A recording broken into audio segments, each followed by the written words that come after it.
네, 오늘 수익을 가져다 줄 버스 두 가지 알아봤습니다. 그 외 시장에도 여러 가지 텔레그램 뉴스들이 돌아다니고 있는데요. 우리가 믿고 투자해봐도 되는 뉴스인지 아니면 그 안에서 속아선 안 되는 뉴스인지 그 안에 팩트체크하는 시간 가져볼게요. 양 시장 모두 다 빨간불을 켜면서 코스닥마저도 상승 전환에 성공한 현재 두 분이 눈여겨보고 있는 뉴스는 무엇인지 투자타임의 시간 통해 알아보겠습니다. 이상엽 이사, 이지은 대표 나오셨어요. 어서 오세요. 안녕하세요. 안녕하세요. 네, 안녕하십니까. 오늘 저희 약간 흑백 요리사처럼 색깔이 나뉘어지는데 우리 이사님은 주황색 넥타이로 인해서 약간 중도 같아 보이세요? 그런 정치적 발언. 오늘 좀 하늘색 하려고 오다가 제가 저번에 좀 이렇게 블루 계열 쪽을 이렇게 하고 오니까 앵커님께서 뭐 다음에는 또 이렇게 뭐 좀 제가 또 뭐라 했나요? 네, 하셔갖고 네, 바꿔서 했습니다. 좋습니다. 저희 또 매일경제 시그니처 색이 주황이다 보니까 잘하셨습니다. 어떤 텔레그램 뉴스들이 있었는지 바로 방으로 들어가 볼게요. 최근에 외국인 투자자들이 우리 시장에서 발을 뺐습니다. 그게 삼성전자 때문이기도 했는데 그 와중에 매수한 대표적인 종목으로는 방산주가 있다고 하더라고요. 이거는 지난주에 나왔던 뉴스인데요. 중동 확전 소식에 외국인이 방산주를 폭풍 매수하고 있다. 근데 여기에 조금 더 힘을 실어주는 뉴스들이 오늘 쏟아졌습니다. 헤즈볼라의 드론 공격에 이스라엘군이 무려 60여 명가량 사상자가 나타났습니다. 계속 중동 전쟁에서 서로 보복하고 악순환이 이어지고 있는데요. 그러다 보니 미국 측도 지금 이스라엘에 군대를 파견했다라는 유대교 외신도 보도가 되었다고 합니다. 지난주만 하더라도 휴전 이야기가 나오면서 유가가 하락하는 모양새였는데 또 한 번 이렇게 손바닥 뒤집듯 확전에 대한 가능성이 커지고 있는 거죠. 그런데 이뿐만이 아니죠. 지금 대내외적으로 전쟁에 대한 불확실성이 커지는 이유, 지금 우리도 지정학적 리스크에 놓여져 있습니다. 북한 측에서 우리가 남측이 무인기를 보내왔다라고 하면서 계속 연일 비난을 펼치고 있거든요. 그와 함께 동해선과 경의선 도로에서 폭파 준비 정황도 포착이 되어 있는 상황. 그렇다 보니 방산주에 대한 관심이 다시 뜨거워질 수밖에 없고요. 시장에 대한 불확실성이 커질 수 있습니다. 물론 오늘장의 경우에는 지수단의 문제는 없지만 그럼에도 불구하고 이 방산에 대한 우려 그리고 기대는 커지고 있습니다. 스페코가 14% 넘는 급등 보여주고 있고요. 빅텍은 6.49% 오름세, 캔코아 에어로스페이스도 4% 오름세 나타나고 있습니다. 이상엽 이사님, 이 중동 전쟁과 관련해서 지난주 금요일만 하더라도 휴전 이야기 나와서 유가가 상승하다 멈췄거든요. 근데 오늘은 또 중동 전쟁 확전, 미국도 지금 이스라엘 쪽에 군대를 파견한다, 이런 이야기가 나오고 있습니다. 지금 증권 시장에서는 휴전과 확전 어느 쪽에 조금 더 무게에 실린 이야기 내놓고 있습니까? 네, 전반적인 글로벌 증시를 살펴보면 전쟁이 확전될 가능성도 있긴 하지만 증시에는 큰 영향은 없다라는 것을 좀 확인할 수 있는 오늘이다라는 말씀 드리겠고 일주일 전인가 2주일 전에 이 자리에서도 유가는 10월의 고점입니다. 미국 대선도 있고 10월에만 좀 관련돼서 소식이 좀 많을 거다. 그러면서 10월 달이 유가 고점일 것 같다라는 말씀까지 드렸는데 결국에는 이달 중에 또 이스라엘에서 이란 군대 시설이나 또 석유 시설 이제 타격할 전망. 근데 이것도 정말 모든 사람들이 일반인들도 다 알고 있는 소식인 거죠. 전망이기 때문에 이와 같은 좀 우리가 이미 좀 알고 있는 좀 악재는 시장에 큰 영향을 주지 않는다는 거. 그리고 역시나 다시 한번 말씀드리지만 미국 대선이 코앞이기 때문에 대선 전에도 휴전 얘기가 나온 부분도 있었는데 정말 그러면 미국 대선이 끝난다고 하면은 정말 글로벌하게 또 이제 휴전과 관련된 소식은 더 많이 나올 수 있지 않을까. 그렇다고 하면은 지금 시장도 그렇고 또 미국 대선도 앞두고 있기 때문에 좀 10월에만 좀 소식이 많을 뿐 증시에는 큰 영향 없고 결국에는 종목에 집중하는 게 중요한 것 같습니다. 이 중동 전쟁이라는 그 뉴스와 이슈는 지금 글로벌 증시에서 큰 영향력을 발휘하고 있지는 않다라고 했습니다. 그럼 국내 시장에서 오늘 방산주들이 움직이는 건 이 중동 확전에 대한 우려보다는 우리 자체적인 문제가 더 크게 작용한 걸까요, 대표님? 그런 부분들도 물론 뭐 무시 자체를 할 수는 없겠지만 네. 일단은 최근 들어서 방산주 종목들의 흐름이 원래 좀 좋게 이어지고 있었습니다. 네. 그 이유는 이제 실적 시즌에 도래를 하기도 했고 지금 최근에 LIG 넥스원 같은 경우에 청군투 이라크 수출 계약을 체결을 했고 또 지금 폴란드에서도 국방비 증액을 GDP 4% 정도 한다고 했는데 지금 폴란드 같은 경우에 현대로템 이제 K2 전차 2차 계약이 임박한 게 아닐까라는 기대감을 가져갈 수 있었던 소식이었고 최근 뭐 미국 그리고 여러 나라에서 박람회가 지속되고 있고요. 우리나라 같은 경우에는 지금 뭐 다른 나라로 가서 무기를 가지고 가서 협정 뭐 이런 훈련 같은 것도 한다고 하더라고요. 그래서 그냥 단순한 박람회가 아니라 실제로 K2 전차, 뭐 K9 자주포를 활용해서 이런 같이 협력하는 모습을 보이면 그게 또 하나의 굉장히 큰 마케팅 효과가 될 수가 있는데 이러한 부분들을 우리나라 군대 측에서도 계속해서 하고 있다라는 거. 네. 이런 것들이 결국에 3분기 수주 잔고도 워낙 튼튼하긴 하지만 이제 기업들별로 대형주들은 이번에 3분기의 실적이 컨센 상회하거나 부합하거나 한다라는 이슈도 나오고 있어서 지금 실적 시즌에 방산주들은 이러한 대내적인 소식이 있고 실적도 잘 나올 거다. 그러면 굉장히 매력적인 투자처로 보일 수가 있기 때문에 또 외국인의 매수세도 가담한 상태이라서 저는 당분간은 방산 관련주들이 이런 여러 가지 혼재된 좀 이슈, 좋은 쪽의 이슈로 인해서 좀 시세가 계속 연속적으로 이어가지 않을까라고 생각을 하고 있습니다. 이 지정서 리스크에 대한 불확실성도 있긴 하지만 그보다는 지금 방산에 대한 투자 심리가 워낙 좋은 상황에서 실적에 대한 기대감까지 더해지며 관련주들이 오른다라고 평가해 주셨거든요. 네. 그럼 오늘 앞서 이진 대표님이 말씀하실 때 대형 방산주와 중소형 방산주 그리고 드론 테마주 이렇게 저희가 나눠서 보여드렸는데 네. 방산주들의 오늘자 흐름 오전과 오후를 비교해보면 그 상승폭이 계속 유지가 됩니까? 조금 둔화됐습니까? 일단 대형주들은 오늘 살짝 쉬어가는 흐름이 나와주고 있는데 네. 이제 중소형주들이 오히려 수급이 일시적으로 이슈가 있었기 때문에 쏠림들이 있지만 저는 일시적일 수 있다라고 생각을 하고 있고요. 중소형 방산주들은 결국에 실적으로 갔을 때는 좀 약하다라는 평가가 이어질 수 있기 때문에 시세의 연속성 역시도 좀 약할 수 있다라고 보고 있어서 대형 방산주들이 결국에는 좀 더 시세의 우위가 있을 수 있다라고 보고 있고 투자자들의 입장에서도 좀 더 안심한 마음을 가지고 투자할 수 있다라고 보고 있어서 드론 관련주들도 바닥권에서 단기적으로 또 미국과의 협정 소식도 있어서 MOU 네. 체결 소식도 같이 나오는 상황이라서 드론 관련주들도 시세를 단기적으로는 이어갈 수 있다라고 보고 있지만 연속적인 측면일 것 같아요. 대형주들은 실적이 나오고 오히려 추가적인 상승 또한 가능할 수도 있겠지만 중소형주들은 이슈에 따라서 변동성이 너무 클 수가 있어서 그 부분은 꼭 유의하셔야 된다는 이야기 드리고 싶습니다.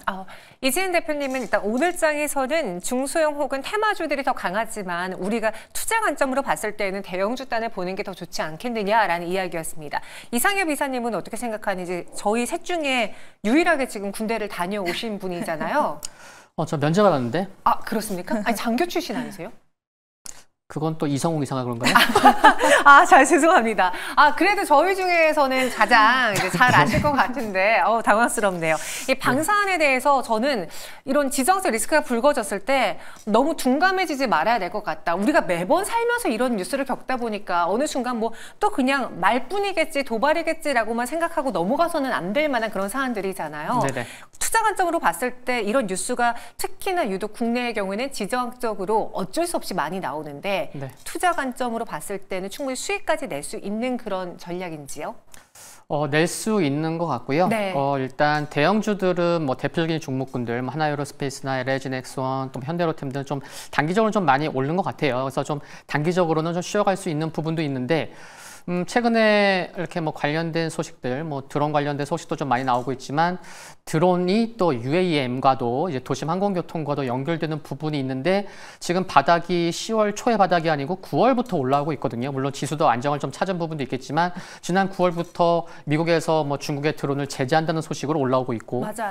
또 그리고 또 오늘 같은 경우에는 또 이제 뭐 한국과 미국의 또 이제 UAS 그래서 뭐 무인이동체 시스템 또 MOU 소식도 나오고 있어서 이렇게 계속해서 뭐 한 달에 한 번씩 이런 소식이 나오고 또 지난주 같은 경우에는 현대차의 그 UAM 또 법인 또 슈퍼 열이죠. 그래서 2028년에 또 뭐 한 200대 생산 소식도 있기 때문에 좀 이렇게 테마성으로 움직이긴 하지만 좀 중소형 쪽에 지금 말씀드린 종목군들이 속한 쪽 한 10개 종목이 넘는데 그중에서도 좀 대표적인 좀 한 5개 미만으로 줄일 수 있거든요. 그래서 좀 이쪽으로 좀 이렇게 트레이딩 관점에서 볼만하다는 것도 좀 체크하시면 좋지 않을까 그런 생각입니다. 혹시 그 5개로 압축해 볼 수 있다라는 종목이 어떤 게 있을지요? 일단 오늘 지금 상한가도 지금 가려고 하고 있는데 네, 제이시언 시스템과 또 코콤도 맞아요. 네, 여기 올라왔다가 좀 가격 조정보다 좀 기간 조정 성격 마무리하고 또 올라오고 있어서 좀 거래가 줄을 때는 굉장히 크게 급감하거든요. 그리고 또 상승할 때는 거래가 이제 뭐 이렇게 굉장히 많이 터지는데 매매는 쉽지 않습니다. 그래서 접근하더라도 좀 비중만 적게 하신다고 하면은 좀 오늘 강한 종목 중심으로 접근 가능한 것은 유효하다 그런 말씀 드리고 싶습니다. 드론 테마를 본다면요. 괜히 후발주 찾지 마시고요. 시장이 오늘 골라준 상승이 큰 종목들을 눌림목 구간에서 바라보는 게 어떻겠느냐라는 의견입니다. 그리고 방산 전체적인 전략으로 세워봤을 때는 오늘은 테마주가 강하지만 오히려 대형주 위주로 보자라는 점도 다시 한번 강조해 드릴게요. 이어서 두 번째 텔레그램 방 들어가 보겠습니다. 앞서 김준호 기사는 오히려 오늘 시장에서 2차 전지주의 하락, 테슬라의 관련주의 하락은 과하다. 나는 매수하겠다라는 의견 주셨는데요. 두 분의 생각은 어떨지요? 여러분도 아시는 것처럼 믿었던 도끼에 발등이 찍혀버렸습니다. 이 테슬라가 9%가량의 급락을 했어요. 저희가 쉬어가는 주말 새 테슬라는 이렇게 9% 가까운 급락으로 시총 10위권 밖으로도 밀려났습니다. 그러다 보니 국내 시장에서는 오히려 이 종목과 관련해서 자율주행 그리고 2차 전지주 이 역시도 세론이 아니었나라고 판단하면서 지난주 금요일부터 매도가 나왔거든요. 여기 보니까 좀 저는 놀라웠던 게 테슬라 주가가 폭락하고 오히려 우버와 리프트는 폭등까지 했다고 합니다. 보니까 지금 당장 로보택시 우리 경쟁자 안 되겠네라고 하면서 우버 리프트의 주가는 올랐다고 하죠. 안타까운 건 국내 증시입니다. 이 로보택시 행사에 대해서 하나증권 리서치에서 나온 애널리스트의 분석이 있는데요. 제가 정리해봤거든요. 화면으로 한번 같이 보시죠. 일단 AI의 가치는 확인이 됐지만 아쉬운 기술 진보의 정보였다라고 이야기하네요. 테슬라 성장 로드맵이 진행 중임을 그리고 어떻게 이루어질 것인지는 알아볼 수 있었으나 그럼에도 불구하고 이 기술적인 진보가 어느 정도 도달했는지 경쟁사들 대비 어떤 경쟁력이 있는지에 대한 구체적인 추가 정보가 부족했다. 그래서 시장은 실망스러웠다. 믿는 도끼에 발등 찍혔다라고 판단하면서 매도로 대응한 것 같습니다. 대표님. 네. 이 2차 전지주들의 약세가 테슬라의 그 로보택시 이벤트 실망 때문이라고 하는데 사실 어떻게 보면은 그동안 테슬라랑 우리랑은 좀 다른 결을 가졌었잖아요. 네. 워낙 테슬라는 단순히 뭐 전기차 회사가 아니라 자동차 회사가 아니라 AI로 기술을 확대하고 있는 상황에서 이 실망감이 우리 2차 전지주에 타격을 미치는 게 정말 맞는 의견인가요? 저는 개인적으로 지금 2차 전지가 금요일에 이어서 오늘도 좀 조정이 나오고 있는데 그 이유를 여기서 찾으려고 하는 게 아닌가라고 생각을 하고 있고요. 2차 전지주들이 최근에 시세 흐름이 좀 비교적 바닥권에서 굉장히 좀 강하게 올라오는 모습을 보여줬는데 그게 이 10월 10일에 대한 모멘텀 때문에 올라온 것은 사실 아니었거든요. 전체적으로 오히려 큰 줄기는 테슬라 3분기 인도량에 대한 부분 그리고 LG 에너지 솔루션이 실적이 이제는 바닥을 찍고 올라왔다라는 이런 평가들 거기에다가 지금 뭐 독일이나 이런 쪽에서 전기차 보조금에 대해서 다시 부활시킬 수 있다라는 이런 이제 업황의 개선에 대한 기대감이 두루두루 좀 실리면서 그 안에서 플러스 알파 요인으로 로보택시의 일정이 같이 들어가 있었던 부분이라고 생각을 하기 때문에 2차 전지 관련돼서는 그 요인은 시장에서 지금 찾으려고 하는 것 같다라고 저는 개인적으로 생각을 하고 있고요. 자율주행과 2차 전지 관련된 종목군들은 좀 떨어뜨려 놓고 보셔야 될 것 같아요. 그 행사 있었을 때 보신 분들은 아시겠지만 자율주행 관련된 종목들 뭐 라이콤, 대장주 라이콤은 20%까지 급등을 갔다가 굉장히 큰 음봉으로 마감을 했는데 윗꼬리가 많이 달리면서 2차 전지 관련주들도 물론 밀리긴 했지만 그렇게까지 큰 변동성을 보이지는 않았습니다. 그래서 자율주행 관련돼서는 오히려 세론으로 좀 작용이 되지 않았나라는 생각이 들고 업황 전체적인 그림으로 2차 전지주들은 바닥에서 올라온 거라고 생각을 하기 때문에 이 두 가지는 저는 좀 떨어뜨려 놓고 생각을 하셔야 된다라고 생각이 들고요. 자율주행 관련주들은 이제 오늘까지 큰 폭의 하락을 이어가고 있는데 약간은 테마성으로 움직였던 부분이 여기서도 다시 좀 확인이 된다라고 생각이 들어서 지금 신규로 많이 빠졌다라는 이유로 신규로 진입하시는 분들은 저는 지금은 조금 더 신중하게 생각을 좀 해보시고 아직은 진입 구간은 아니지 않을까라고 생각을 합니다. 이 테슬라의 로보택시 관련 이벤트, 그로 인해서 자율주행 쪽에서의 세론 그리고 테마성 매도 물량이 나오는 거는 그럴싸한 논리이긴 한데 이걸 2차 전지주하고 연결짓는 건 좀 과한 해석인 것 같다. 최근에 2차 전지주의 반등은 단순 로보택시 기대감만으로 오른 건 아니기 때문이다라는 판단이었습니다. 우리 이상엽 이사님도 동의하시는지요? 네, 동의하고 네. 일단 이제 테슬라의 등락이 2차 전지에 미치는 영향이 크기 때문에 그래서 근데 뭐 테슬라가 좀 하락은 했지만 또 실망감 때문에 하락했지만 그 음봉의 크기를 보면 거의 뭐 십자선이거든요. 그래서 네. 그래도 뭐 시가에 개파락했다가 그래도 좀 아래꼬리 단 부분 뭐 긍정적이라는 말씀을 드릴 수가 있겠고, 그리고 또 2차 전지 쪽으로는 이 정도 상승했으면 좀 조정 나오지 않을까라는 종목마다 중요한 가격권, 뭐 이평선과의 흐름을 살펴보면은 거의 정확한 곳에서 좀 이렇게 조정이 나오는 것을 봤을 때는 정말 추세적인 뭐 강한 상승보다는 좀 이렇게 상승하더라도 계단식 상승일 수 있고 좀 박스권에 갇힐 수도 있지 않을까. 그래서 좀 최근에 워낙 또 오늘은 뭐 금융주가 굉장히 강하고 굉장히 빠르게 또 이렇게 섹터 순환매가 나타나고 있음을 살펴봤을 때는 2차 전지가 쉴 만한 곳에서 쉬어가고 뭐 아주 좀 강하게 뭐 의견을 내기보다는 좀 뭐 비중도 크지 않고 뭐 트레이딩 관점에서 접근해야 되지 않을까. 저 또한 그렇게 생각하고 있습니다. 그런 상황 안에서 2차 전지주가 일단 오늘장 그리고 자율주행 차주들이 오늘장 하락한다면은 이들의 수급이 어디로 갈까요? 저처럼 주식을 끊임없이 해야만 하는 사람들은 다음 타자를 고를 수 있는데요. 그게 반도체가 될 수도 있지만 로봇이 될 수도 있겠다라는 생각이 듭니다. 이 성장 테마 안에서 테슬라와 연관되어 있는 그 기술력을 본다면 AI, 로봇 그리고 자율주행이 있겠죠. 그럼 여기서 자율주행의 수급이 로봇으로 갈 가능성은요? 지난주 금요일에 자율주행 차주들이 급락할 때 오히려 로봇주들의 경우에는 선방하는 모습 보였습니다. 개별적인 이슈도 있었겠지만요. 휴머노이드 로봇 특이점이 온다라는 리포트를 통해서도 알 수 있다시피 지금 성형 AI 발달, 빅테크의 참여 등으로 휴머노이드 로봇이 주목을 받기 시작했습니다. 그 안에서 국내 부품업체들의 가치사슬 참여를 통한 성장이 기대가 된다라는 평도 있었고요. 그리고 오늘 여기에 쐐기를 박는 레인보우 로보틱스의 뉴스도 하나 나왔습니다. 토요타의 휴머노이드 로봇을 공급한다는 소식에 오늘 레인보우 로보틱스가 강한 폭등은 아니지만 그럼에도 상승 보여주고 있어요. 현재 구간 로봇주들의 분위기는 어떨지 한번 보실까요?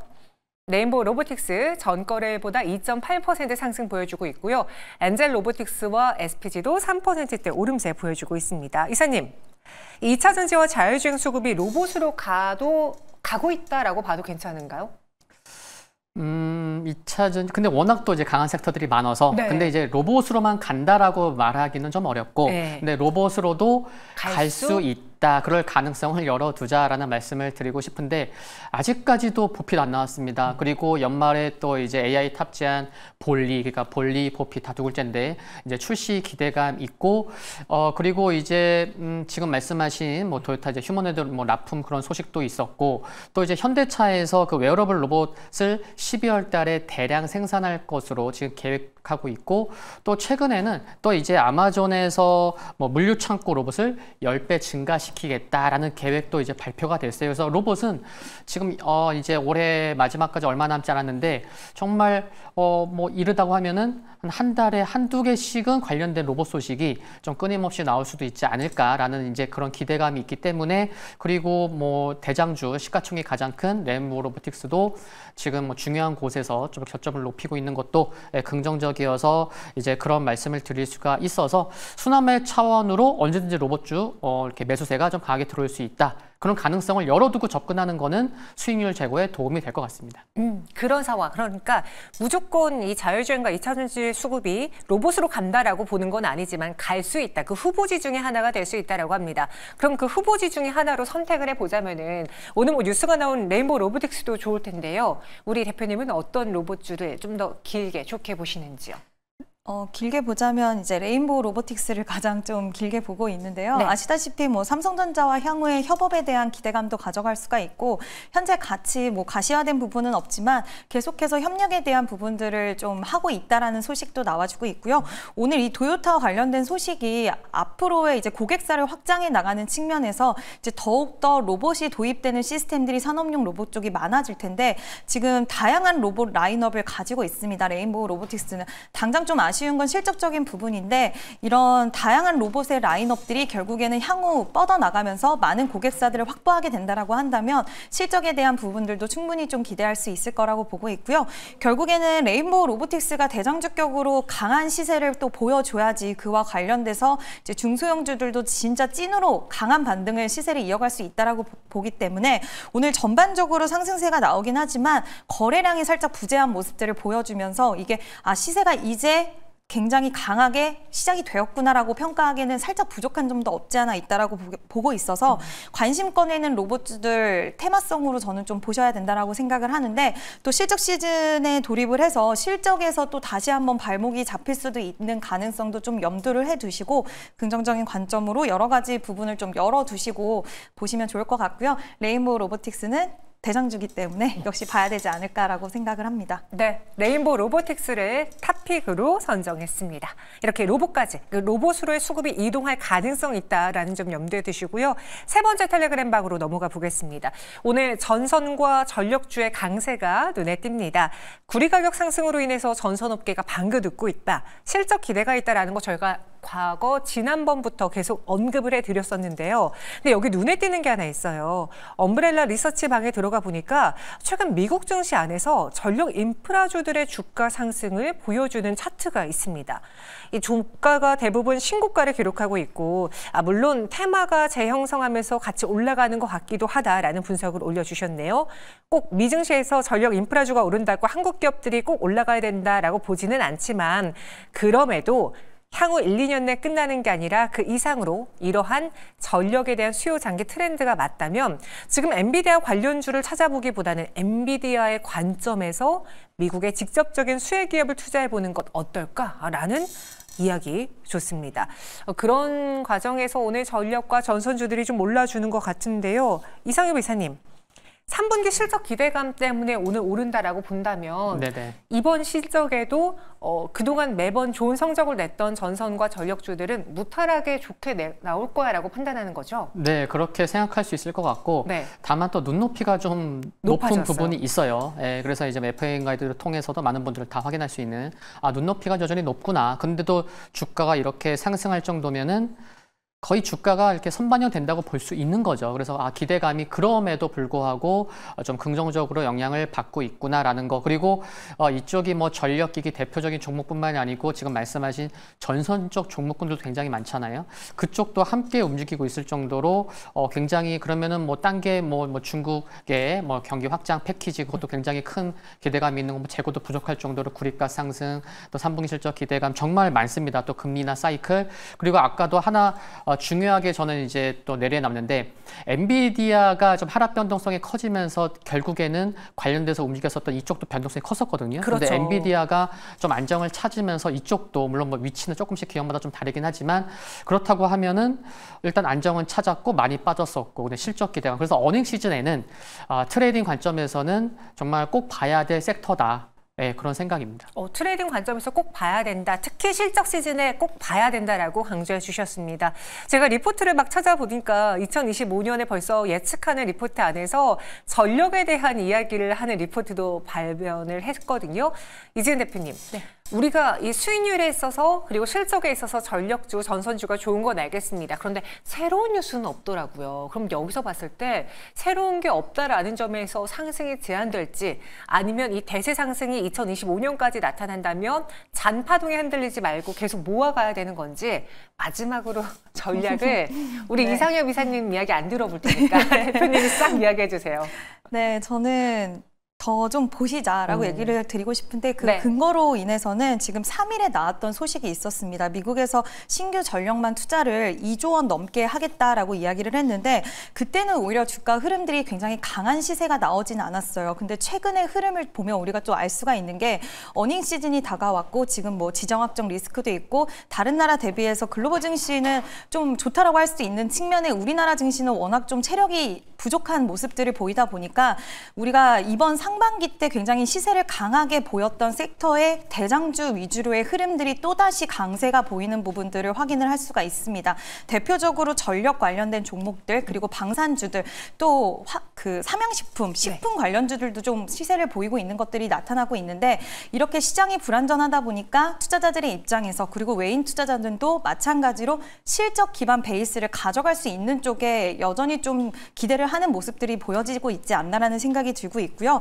방금 말씀하신 것처럼 우리가 알고 있는 소식들이 지속되고 있지만 여기서 한 가지 변하지 않는 사실은 계속해서 전력에 대한 수요는 올라갈 수밖에 없는 이런 구조를 가지고 있다는 것과 우리나라 기업들, 3대 기업 같은 경우엔 증설을 하고 있고 또 이제 수주 잔고가 꽉 찼다 보니까 앞으로 선별적인 수주를 받는데 이점이 더 많이, 이윤을 더 많이 남길 수 있는 사업들 위주로 재편을 하다 보니 이게 앞으로 수익성적인 측면에서도 좀 지속될 수 있다라는 기대감도 같이 실어갈 수 있는 걸로 보여서요. 저는 관련된 종목들은 지속, 좀 중장기적인 관점으로 보실 수 있다라고 판단을 하고 있고 오히려 눌릴 때 매수할 수 있는 관점 또한 열어두시면 좋을 것 같습니다. 네, 현 구간에서 매도하기보다는 두 분 모두 다 조금은 더 들고 가자. 특히나 실적 시즌에는 꼭 봐야 되는 테마다라고 이야기 드렸습니다. 오늘의 투자 텔레그램 그 안에서의 팩트체크 두 분과 함께 마무리해 볼게요. 자세한 설명 고맙습니다.